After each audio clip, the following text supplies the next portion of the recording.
s'està treballant, no sé si està a la recta final, una pel·lícula que s'ha fet gràcies al micromecenatge, que es diu, si no m'equivoco, Corrupció, organisme nociu, que des de fa molt pocs dies a la xarxa ja ha penjat un tràiler.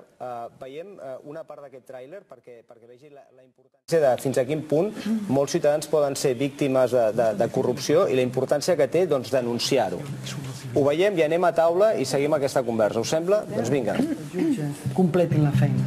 Lo que realmente me ha reportado más problemas no fue tanto denunciar el caso Pretoria, etcétera, sino sobre todo denunciar una parte de financiación ilegal de un partido. En el momento en que pasa eso, toda la maquinaria se tira encima. Ley de financiación de partidos. Sanciones desde que la ley inicialmente fue aprobada hasta ahora, cero. Esto es una mera apariencia, una escenografía, parte de una tramoya del Estado de Derecho español. Generen molta por, tenen una màfia darrere, et compliquen la vida, no us imagineu com. Lo que digan los profesores es peligrosísimo, puede tumbar todo el sistema de la formación. Es defraudación de caudales públicos, con conocimiento de l'administració. Amb la corrupció també hem d'adoptar unes mesures molt concretes. Nosaltres, com a democràcia, quines regles ens marquem? Que los poderosos públicos y privados abandonen, y lo voy a decir crudamente, su chulería institucional.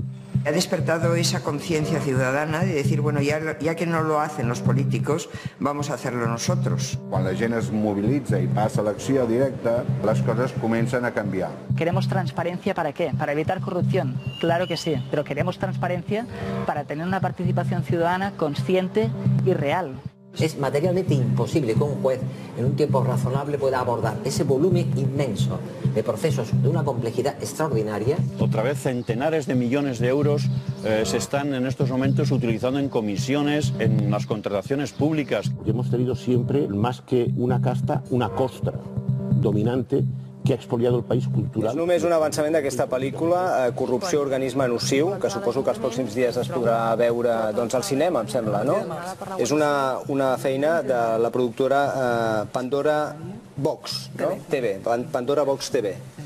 En relació a tot això que hem estat comentant fins ara, no sé, estàveu escoltant, Toni, Bernat, Quico?